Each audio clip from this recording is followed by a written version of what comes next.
August 7th, 1942. 05:47 hours. Guadalcanal, Solomon Islands. The rain hammered the canvas tarp, stretched between two coconut palms.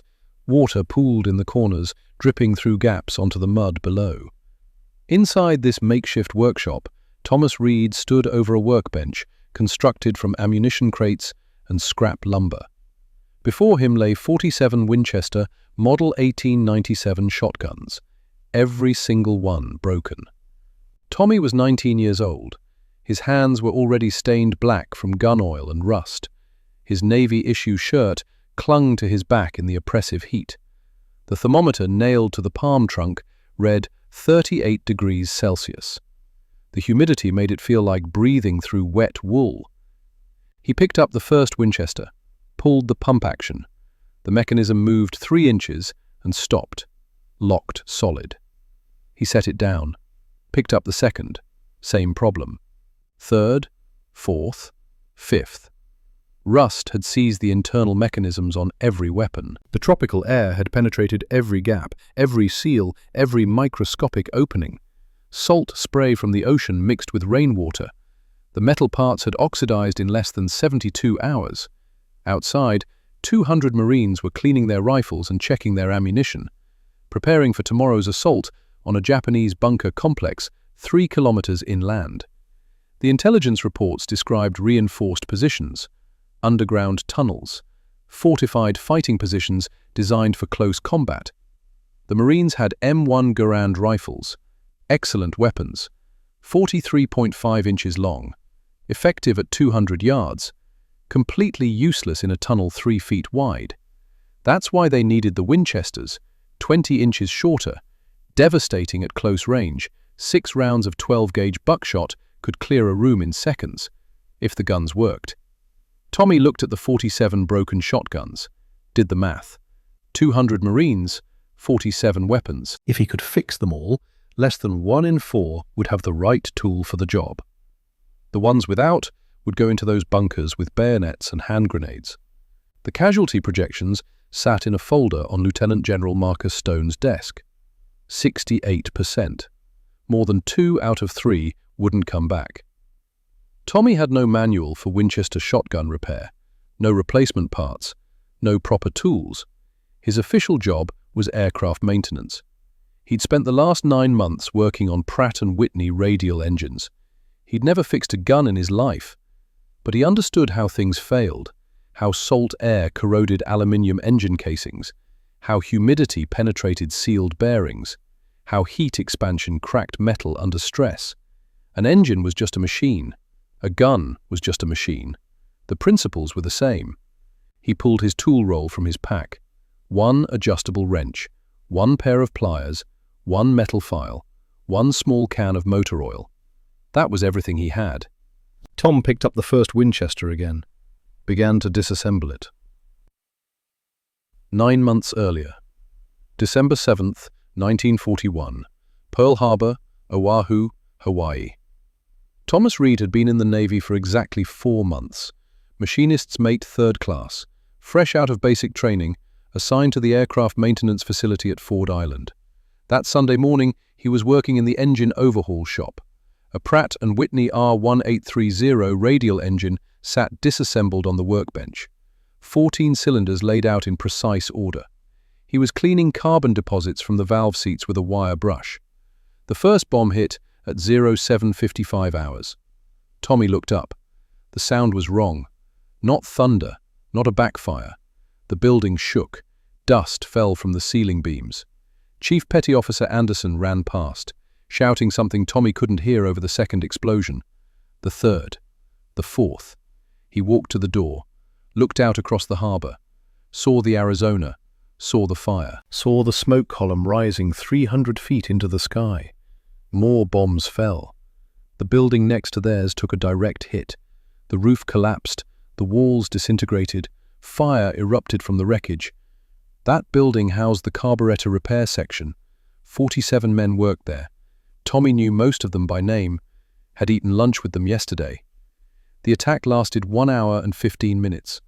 When the last Japanese aircraft disappeared over the mountains, Tommy and the other survivors began pulling bodies from the rubble. They found 16 men alive in the carburetor shop, 31 dead, most killed by the initial blast, some trapped under debris when the roof came down, some burned when aviation fuel ignited. Tommy spent that afternoon carrying the dead, laying them in rows on the tarmac, covering them with tarps, waiting for the graves registration team. One body stayed with him, a mechanic named Kowalski, Polish immigrant, 42 years old. 3 kids back in Chicago. Tommy had worked next to him for 3 months, learned engine timing from him. Kowalski had been at his workbench when the bomb hit. His tools were still laid out in perfect order.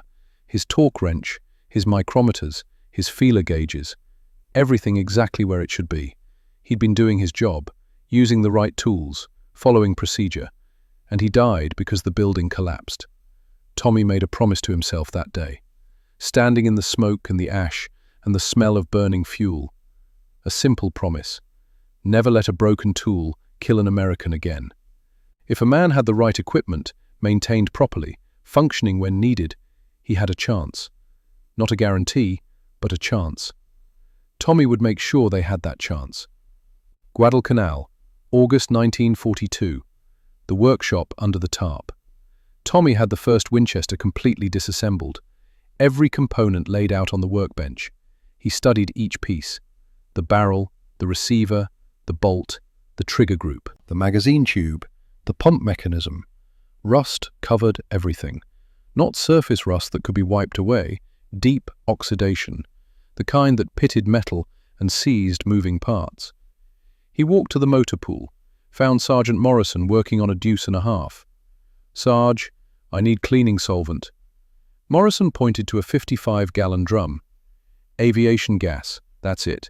Supply chains shot to hell." "What about lubricants?" "Motor oil, grease, that's all we got."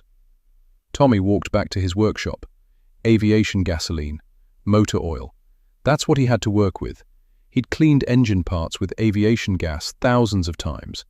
It dissolved carbon deposits, cut through grease, evaporated clean. But it wouldn't stop rust. The metal would oxidize again within hours. Motor oil lubricated, protected against friction. But in this humidity, oil alone wouldn't last. The moisture would emulsify it, break it down. Within days, the protection would fail. He needed something else. Something that would form a barrier, keep the moisture out, last in tropical conditions. Tommy thought about the Pratt & Whitney engines, how they survived salt air exposure. The cylinder heads were coated with molybdenum grease, but he didn't have any. Battery terminals. The lead-acid batteries in the trucks accumulated a white-grey powder on the terminals. On batteries that hadn't been cleaned in months, the corrosion formed a thick crust, and underneath that crust, the metal terminals were protected. The layer acted as a barrier. Carbon, lead. Mixed with moisture and acid, they created a protective compound. Tommy walked to the generator shed, found a bucket of used generator brushes, carbon blocks worn down from electrical contact. He took 3. Back at the workshop, he used his file to scrape the carbon into a fine powder, mixed it with motor oil in a tin cup, stirred until it formed a thick, dark paste. This was his coating, improvised, untested, but based on solid mechanical principles. He cleaned the first Winchester's pump mechanism with aviation gasoline, scrubbed it with the wire brush until bare metal showed, let it air dry for 5 minutes. Then he applied the carbon oil paste, coated every surface, worked it into every gap and crevice, reassembled the mechanism, pumped the action. It moved, smooth, no binding. He set it aside, began cleaning the second gun. Captain Barnett Shaw arrived at the workshop at 1400 hours, a stocky officer with a weathered face and eyes that had seen too much combat too fast. He watched Tommy work for 5 minutes without speaking. "Reed, what are you doing?" Tommy didn't look up. "Fixing shotguns, sir." "I can see that. What's that coating?" "Motor oil and carbon, sir, from generator brushes." Shaw stepped closer, picked up one of the completed Winchesters, examined the action. "This isn't in any manual." "No, sir." "You're modifying military property without authorization." "Yes, sir." Shaw pumped the action.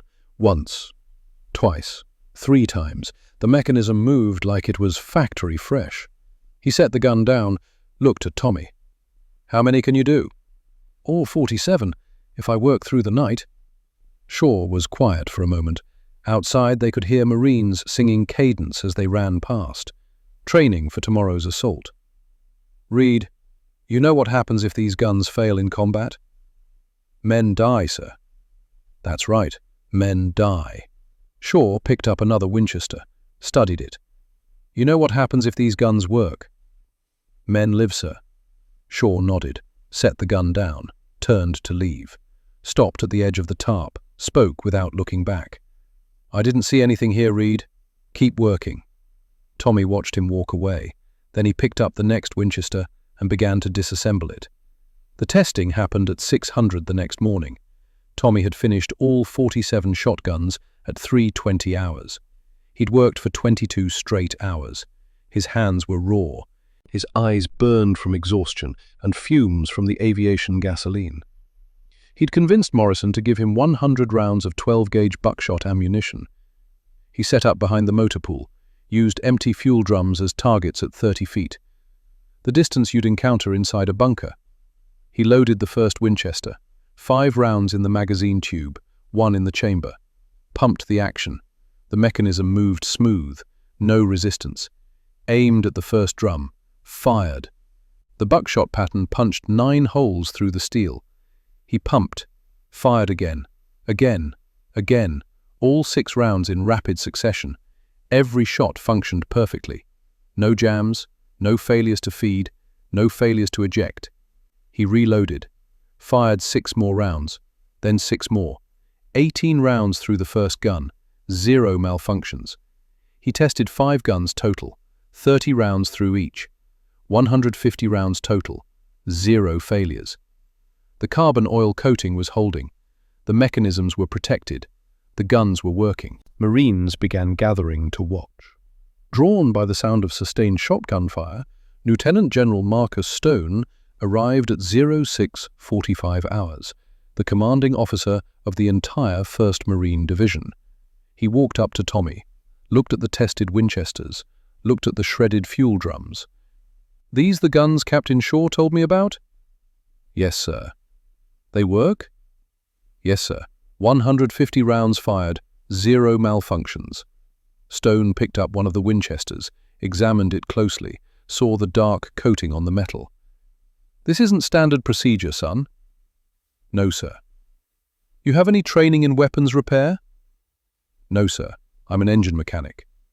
Stone pumped the action, felt the smooth movement. "You do this to all 47? "Yes, sir." The general was quiet for a long moment. Around them, 200 Marines stood in formation, waiting for the order to move out, to assault the Japanese positions, to enter those bunkers and tunnels where men fought and died in darkness. Stone made a decision. "Get these weapons distributed, 1 to every 4th man in the assault companies." He looked at Tommy. "You just saved lives, Reed. Remember that when the paperwork catches up with you." The assault force returned at 18:30 hours, 12 hours after they'd left. Tommy heard them before he saw them. The sound of boots on coral gravel, the metallic clink of equipment, the low voices of exhausted men. A corporal broke from the formation, walked straight to Tommy, carried a Winchester in his right hand. It was Corporal Leland Cooper, 23 years old, from Nebraska. Cooper held out the gun. "This yours?" "I fixed it. How'd it work?" Cooper set the Winchester down gently, like it was something precious.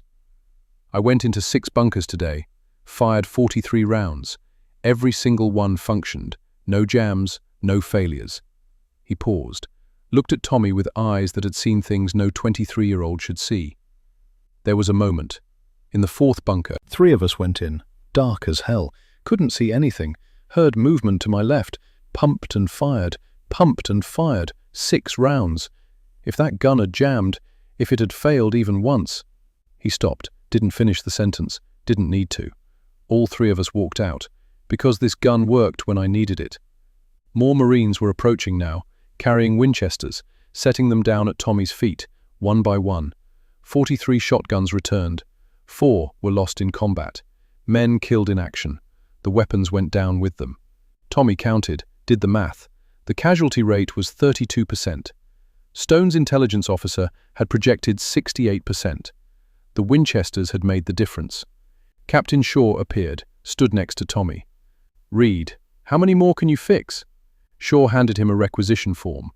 Tommy read it, felt his stomach drop.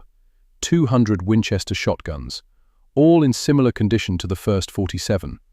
Delivery required before the Tarawa operation. Scheduled for November 1943, 15 months away. Tommy looked at the pile of returned Winchesters, thought about what they'd accomplished, what they represented. He looked at Shaw. "I'll need more canvas, more workspace, and a lot more generator brushes." Shaw almost smiled. "You'll have whatever you need. Get started." January 1943, 4 months after Guadalcanal. Tommy's workshop had grown, no longer just a tarp between 2 palm trees. Now it occupied an entire Quonset hut with wooden workbenches and proper lighting. 700 Winchester shotguns sat in racks along the walls, waiting. Tommy stood at his bench, staring at a problem. The standard Winchester Model 1897 had a 30-inch barrel, 762 millimeters. The Japanese bunkers on Tarawa had corridors measuring 60 centimeters wide, 24 inches. The math was simple. A 30-inch gun didn't fit in a 24-inch space. Marines would have to angle the weapons, maneuver them sideways, lose precious seconds in darkness while enemy soldiers fired at point-blank range. He needed to make the barrels shorter. But cutting a barrel wasn't just sawing off the end. The barrel length determined muzzle velocity. The velocity determined shot pattern spread. Change one variable and the entire ballistic performance changed. Tommy pulled out his notes, data from 3 months of testing. At 26 inches, the velocity dropped from 1,300 feet per second to 1,280. Acceptable, but still too long. At 24 inches, velocity dropped to 1,200. The shot pattern spread increased from 6 inches to 8 inches at 10 meters.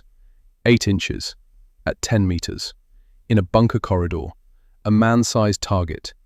8-inch spread meant you could be off-center by 4 inches and still get multiple pellet hits. In the dark, under stress, with adrenaline turning your hands to stone. That was the sweet spot. He measured the barrel one more time. 24 inches, 610 millimeters. Short enough to maneuver, long enough to maintain effective ballistics. Tommy marked the cutting line, clamped the barrel in a vise, picked up a hacksaw. This was the moment. If he was wrong, he'd ruin $400 worth of government property, face a court-martial for destruction of military equipment. If he was right, men would live. He started cutting. The first shortened Winchester went to Morrison for testing. Morrison took the gun to the range, fired 20 rounds at various distances, came back 2 hours later. "Feels different, lighter in front, easier to swing. How's the pattern?" Morrison showed him the target sheets. 8-inch groups at 10 meters, 10-inch groups at 15 meters. "That's perfect," Tommy said. "How's the recoil?" "Same as before, maybe a little snappier. Nothing I can't handle." Tommy made notes. The reduced barrel weight changed the balance point, made the gun more maneuverable. Everything pointed to success. Morrison tested it in combat 3 days later. Returned with the gun covered in mud and scratches. "We hit a bunker complex. Small tunnels connecting the positions. I went in with this. Cleared 4 rooms. Could bring the gun up fast. Didn't have to angle it sideways, just point and shoot." "Any malfunctions?" "None. Fired 18 rounds. Every one functioned." Tommy examined the gun. The barrel cut was holding. No cracking, no separation. The crown was still properly formed. He'd proven the concept. Now he had to scale it. The help came from unexpected places. Private First Class Nathaniel Webb had been a machinist in Detroit, could measure to thousandths of an inch by feel. Corporal Emmett Douglas had been a gunsmith's apprentice in Virginia, knew how to crown a barrel properly. Private Jackson Hayes had worked in a hardware store, could follow instructions exactly. Tommy trained them for 2 weeks. Then they started production. Webb measured and marked. Douglas cut and crowned. Hayes deburred and refinished. Tommy inspected and tested. Assembly line manufacturing. They completed 30 guns the first week, 40 the second week. By the third week, they were averaging 8 guns per day. General Grant visited in March, watched the operation for an hour without speaking. Finally, approached Tommy. "Reed, how many have you completed?" 240, sir. All tested, all functional." "Failure rate?" "0, sir. Every gun meets specification." Grant picked up one of the shortened Winchesters, sighted down the barrel, worked the action. "This isn't the gun Winchester delivered." "No, sir." "This violates the original contract specifications." "Yes, sir." Grant was quiet. Around them, the workshop hummed with activity. "But it's better for the mission," Grant said. "Yes, sir." Grant set the gun down. "The Tarawa assault is scheduled for November. I'm giving you a priority requisition for whatever materials you need." He paused. "The Marines are calling these trench guns now. They're requesting them by name. Keep working, Reed." May 1943. Tommy was testing gun number 412 when he discovered the feature that would change everything. He was running a function test. Load 6 rounds. Pump and fire. Standard procedure. On the third shot, his finger slipped. Stayed on the trigger while he pumped the action. The gun fired automatically. Tommy stopped. Stared at the Winchester. He loaded another round. Deliberately held the trigger back. Pumped the action. The gun fired. He pumped again. Still holding the trigger. Fired again. His heart rate increased. He loaded all 6 rounds. Held the trigger. Pumped as fast as he could. 6 shots in 2.8 seconds.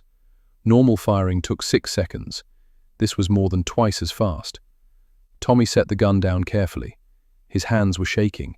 This wasn't supposed to happen. The Winchester 1897 had an internal hammer design.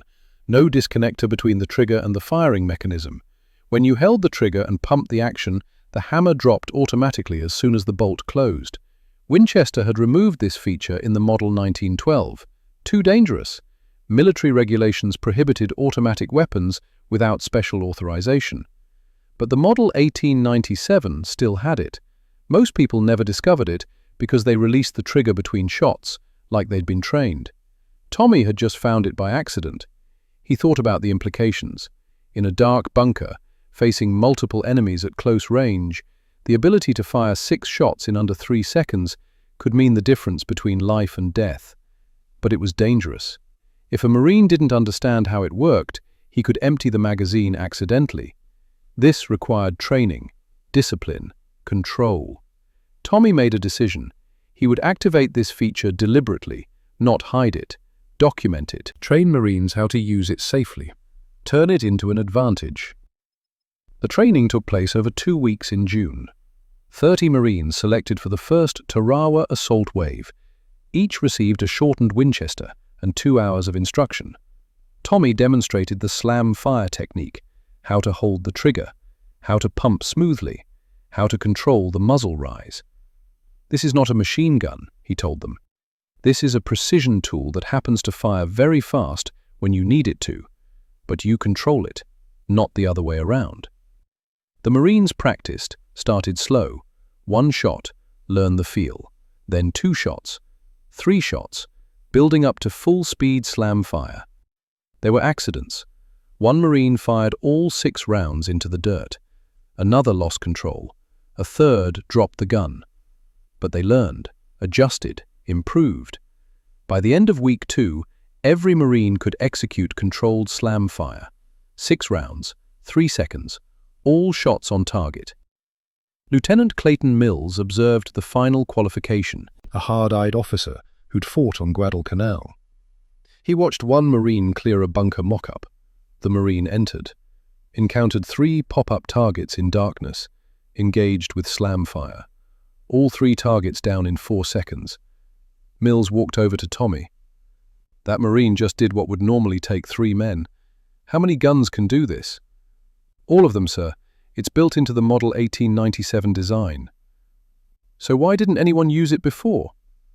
Because no one taught them, sir, and because the barrels were too long to maneuver properly. Fix one problem, and the other becomes an advantage. Mills nodded slowly. Reed, you just multiplied our effective firepower, not by better ammunition, not by more guns, by understanding how the tool actually works. November 1943. Tarawa Atoll, Baitio Island. The battle lasted 76 hours, the bloodiest 76 hours in Marine Corps history up to that point. 4,500 Marines assaulted the island. Over 1,000 were killed, more than 2,000 wounded. But the bunkers fell, one by one, room by room. The Marines with shortened Winchesters cleared fortified positions that conventional weapons couldn't touch. The after-action reports documented it. Assault teams with shotguns experienced 34% casualties. Teams without shotguns experienced 68%. The difference was the guns. Tommy didn't go to Tarawa. He stayed back, maintained the equipment, prepared more weapons, waited for the reports. When the Marines returned, they brought the Winchesters back, battered, scarred, covered in coral dust and powder residue. But they brought them back, because the guns had worked. Morrison found Tommy in the workshop, set his Winchester down gently on the bench. The stock was cracked, the barrel scratched, the finish worn away in places. 27 bunkers, Morrison said, fired 163 rounds, 3 jams, cleared all 3 in under 10 seconds using the field procedures you taught us. He paused. There were moments when I was the only man with a working gun, when everyone else was reloading or their rifles jammed from coral dust, and I just kept firing, pump and shoot, pump and shoot. Morrison picked up the Winchester again, ran his hand along the scarred barrel. I'm keeping this gun. I don't care what regulations say. This gun is mine now. Tommy understood. The weapon wasn't just a tool anymore. It was a survival talisman, a piece of equipment that had proven itself under the worst possible conditions. Marines were refusing to turn in their Winchesters, hiding them, trading for them. Supply officers were filing complaints. Weapons counts didn't match. Inventory was disappearing. The bureaucracy was catching up with the innovation. December 1944, 14 months after Tarawa. The diplomatic message arrived from Switzerland. Neutral courier. Official Japanese government complaint. Transmitted through the International Committee of the Red Cross. Tommy was summoned to headquarters, brought before Colonel J. Harrison, Judge Advocate General's Corps, the military lawyer who would decide if Tommy's modifications constituted war crimes. Harrison's office was air-conditioned, the first cool air Tommy had felt in 2 years. He sat in a wooden chair while Harrison read from a folder. The government of Japan has filed a formal complaint under the Geneva Protocol of 1925. They allege that modified Winchester shotguns constitute prohibited weapons, specifically citing the use of lead ammunition, causing unnecessary suffering. Harrison looked up. They're calling it a war crime, Reed. Tommy sat quietly, waiting. I've been ordered to investigate, determine if there's basis for the complaint. Harrison opened another folder. I've interviewed 30 Marines who used your guns. I've examined the technical specifications. I've reviewed the modification procedures. I've also read the casualty statistics. Assault teams with your shotguns have half the death rate of teams without them. Harrison stood, walked to the window. Here's my dilemma, Reed. Legally, the Japanese have a case. You've modified weapons beyond their original specifications, used ammunition that could be argued as causing excessive injury, created features, this slam-fire mechanism, that weren't authorized. Yes, sir. But Japan has massacred civilians in Manila, executed prisoners at Bataan, conducted biological experiments in China. They lack the moral standing to complain about small arms ammunition. With respect, sir, legality and morality aren't the same thing. Harrison smiled grimly.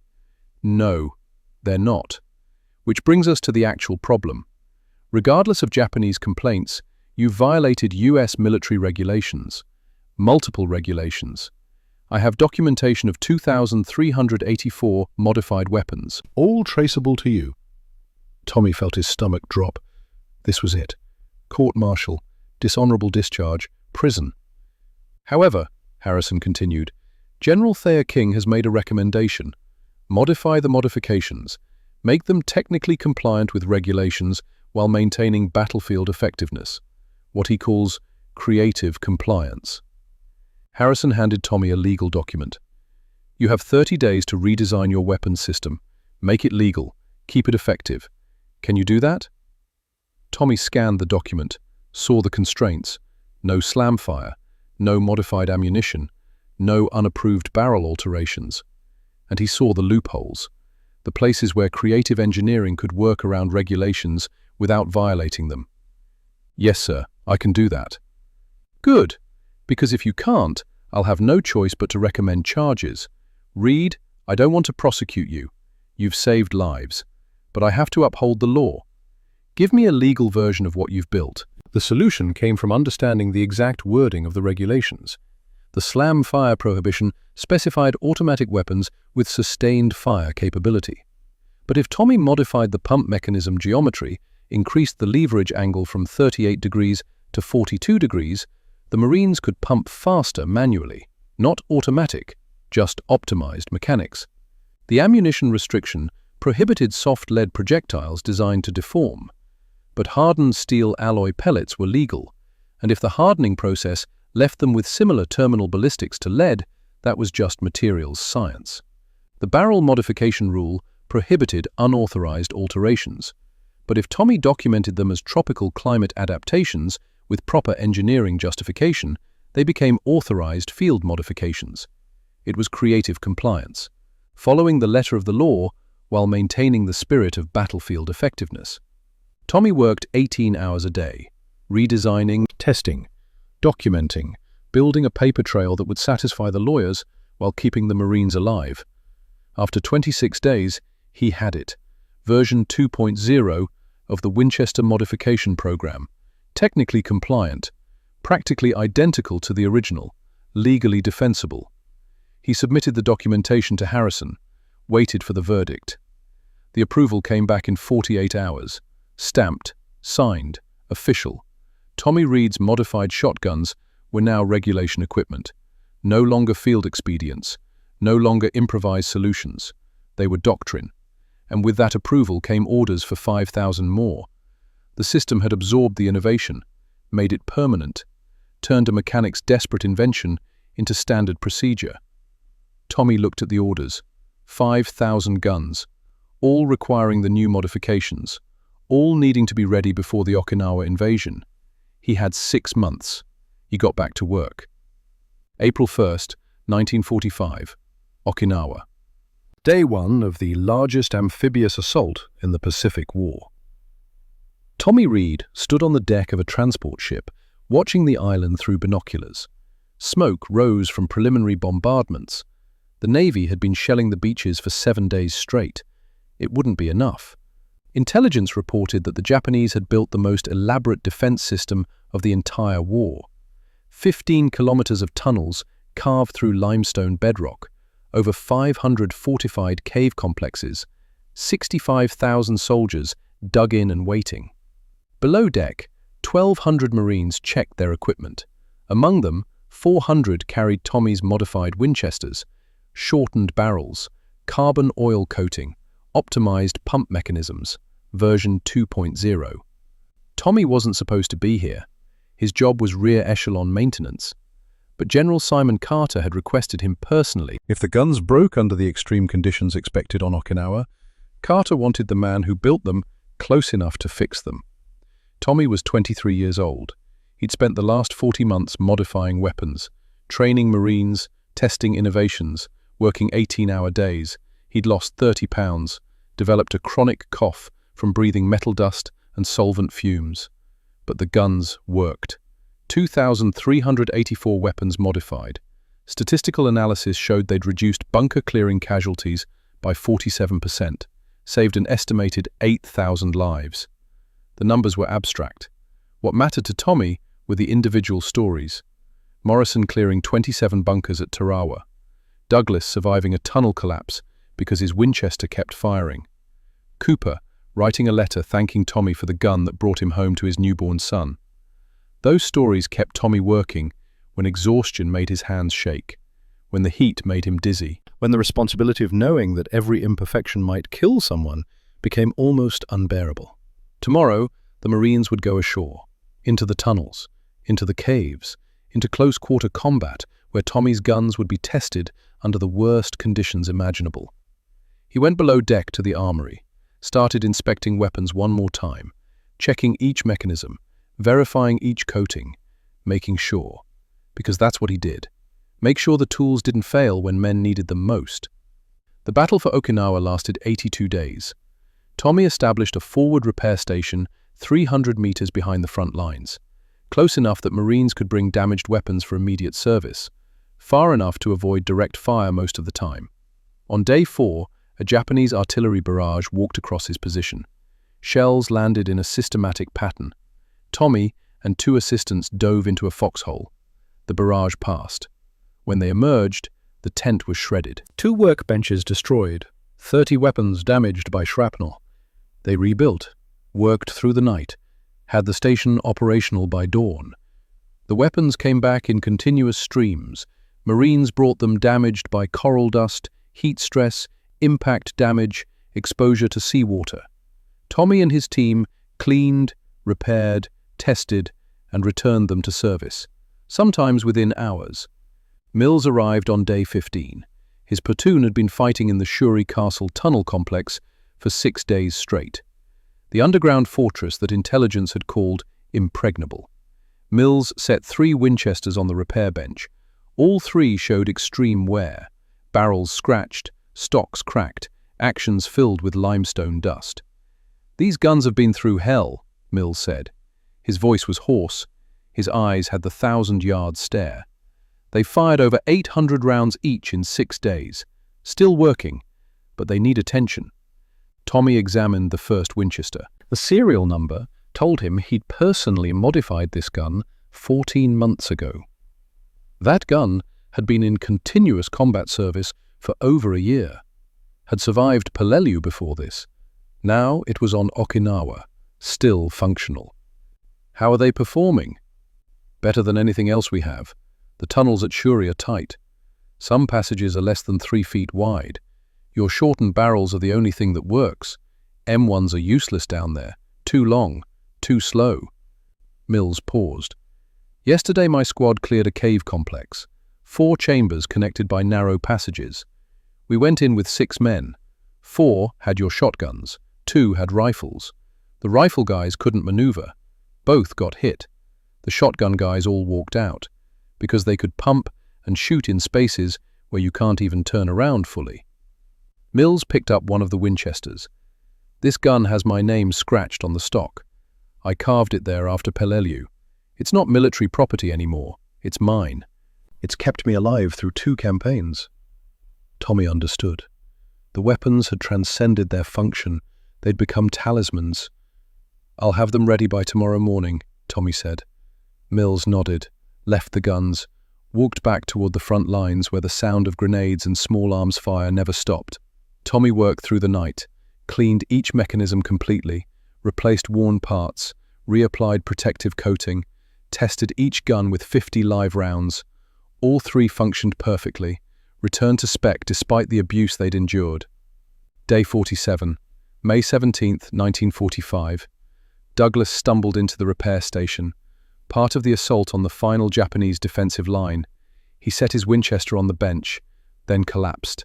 A corpsman rushed over, heat exhaustion, dehydration, possible concussion. But Douglas refused to be evacuated until he delivered his message. "Read. The gun. Check the barrel." Tommy picked up the Winchester, looked down the bore, saw the obstruction immediately. A bullet lodged halfway down the barrel.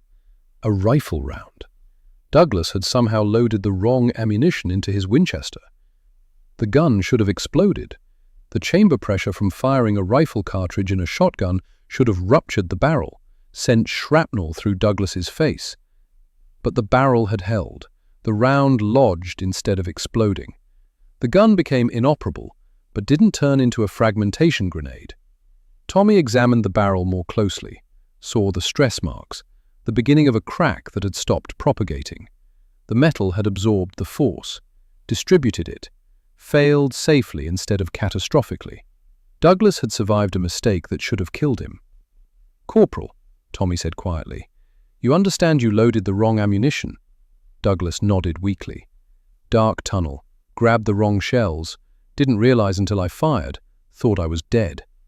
"You should have been." "But I wasn't." Because this gun is built right. The corpsman finally convinced Douglas to accept evacuation. As they carried him away, Douglas kept looking back at the Winchester, like he was leaving part of himself behind. Day 67, June 6, 1945. The repair station received word that General Carter had been killed. Artillery strike, direct hit on the command post. Tommy had met Carter twice, once at Guadalcanal, when the general had approved his first unauthorized modifications, once here on Okinawa, when Carter had personally thanked him. Now he was gone. Another name on the casualty list that grew longer every day. On day 73, Tommy collapsed at his workbench. Simple exhaustion. He'd been working 22 hours a day for over 2 months, surviving on 4 hours of sleep. The corpsman ordered him to rest, physically dragged him to a cot, stood watch to make sure he didn't sneak back to work. Tommy slept for 18 hours straight. When he woke, the corpsman told him the repair station had continued operating. The team he'd trained knew the procedures, knew the standards, could maintain the weapons without him. That realization hit harder than the exhaustion. Tommy had built a system that didn't depend on him personally. The knowledge had been transferred, the skills distributed, the innovation institutionalized. He was no longer irreplaceable. The work would continue with or without him. It was the definition of success, and it felt like losing purpose. Day 82, June 21, 1945. Okinawa was declared secure. The final casualty count was devastating. 12,520 Americans killed. 36,631 wounded. 3 months of continuous combat. The bloodiest campaign of the Pacific War. Tommy's team processed the final weapons return. 1,078 Winchester shotguns came back. 122 were lost in combat. The returned weapons showed extreme wear. Barrels eroded, stocks cracked, actions worn. But they'd done their job. Statistical analysis showed that bunker-clearing teams equipped with modified Winchesters had a 34% casualty rate. Teams without them had a 68% casualty rate. Conservative estimates suggested 8,000 to 12,000 Marines survived Okinawa specifically because they had access to weapons that worked in the tunnels. Men who would have died if forced to clear bunkers with standard rifles. 8,000 lives, each one representing a father, brother, son. Each one going home to families who would never know how close they came to receiving a telegram instead of a homecoming. Tommy sat alone in the repair station after the final weapons were catalogued, thought about the numbers, thought about the individual faces, thought about Morrison and Douglas and Mills and Cooper and hundreds of others. He thought about Kowalski, Dead at Pearl Harbor because the building collapsed, because the tools failed. Tommy had kept his promise. He'd made sure the tools didn't fail. Not perfectly, not every time, but enough. Enough that thousands came home who wouldn't have otherwise. August 15th, 1945. Japan surrendered. The war was over. Tommy Reed received orders to return stateside for discharge. On the transport ship heading back to Pearl Harbor, a young Marine approached. "You're Reed, right? The gun guy?" Tommy nodded. "My sergeant told me about you. Said you modified the shotgun that saved his life on Peleliu. Thank you. He made it home. Gets to meet his daughter for the first time next month." The Marine left. Tommy stayed on deck, watching the ocean, thinking about all the conversations he'd never have. All the people he'd never meet who were alive because a gun worked when it needed to. The war was over, but the ripples would continue forever. September 1945, Michigan. Tommy returned to his hometown. 23 years old, Looked 40. Weighed 140 pounds. Had a persistent cough that wouldn't go away. The local paper ran a small article. Local man returns from Pacific service. 2 paragraphs. Mentioned his rank and duty station. Nothing about what he'd actually done. Tommy went back to work at the same garage where he'd been employed before the war. The owner welcomed him back, gave him his old position, asked no questions. Tommy didn't talk about it. When people asked where he'd served, he said maintenance and supply. Technically true, easier than explaining. He married in 1947, had 3 children, worked at the garage for 42 years, fixed cars and trucks, taught apprentices, lived a quiet life in a small town. His military service was just a line on his resume. Nothing special, nothing worth discussing. In 1973, a man visited the garage, middle-aged, well-dressed. "Mr. Reed? Thomas Reed? That's me. I'm Daniel Morrison." My father was Danny Morrison, served with the 1st Marines. He passed away last month. Tommy set down his wrench, remembered the name. "I'm sorry for your loss." "He wanted me to find you, to tell you something." Daniel pulled out a photograph, showed an older Morrison surrounded by children and grandchildren, maybe 20 people, 3 generations. "My father told me that in 1942 you fixed a gun that saved his life. He said he wouldn't have made it home without the weapon you gave him. None of us would exist." Daniel gestured to the photo. "That's 8 kids, 14 grandkids, 22 people alive because you fixed one gun. My father never forgot you. He kept that shotgun his entire life, against regulations. It's hanging over his fireplace right now, and he told every one of us the story." Daniel left the photograph with Tommy. Tommy kept it in his toolbox, looked at it sometimes when he was working alone. 22 people who wouldn't exist if one gun had failed. How many others were there? How many families traced back to a weapon that worked when it needed to? The numbers were incalculable. June 1998. Tommy died of lung cancer, age 76. Quiet funeral, small obituary. Thomas Reed, 76, long-time mechanic and World War II veteran. Survived by wife Margaret, 3 children, 7 grandchildren. His workshop was cleaned out, tools distributed, the house slowly emptied. In the basement, his granddaughter Sarah found a metal box, rusted, unlabeled. She almost threw it away, but something made her open it first. Inside were 12 notebooks, handwritten journals dating from 1942 to 1945. Page after page of technical drawings, modification procedures, serial numbers, notes. Sarah started reading, couldn't stop.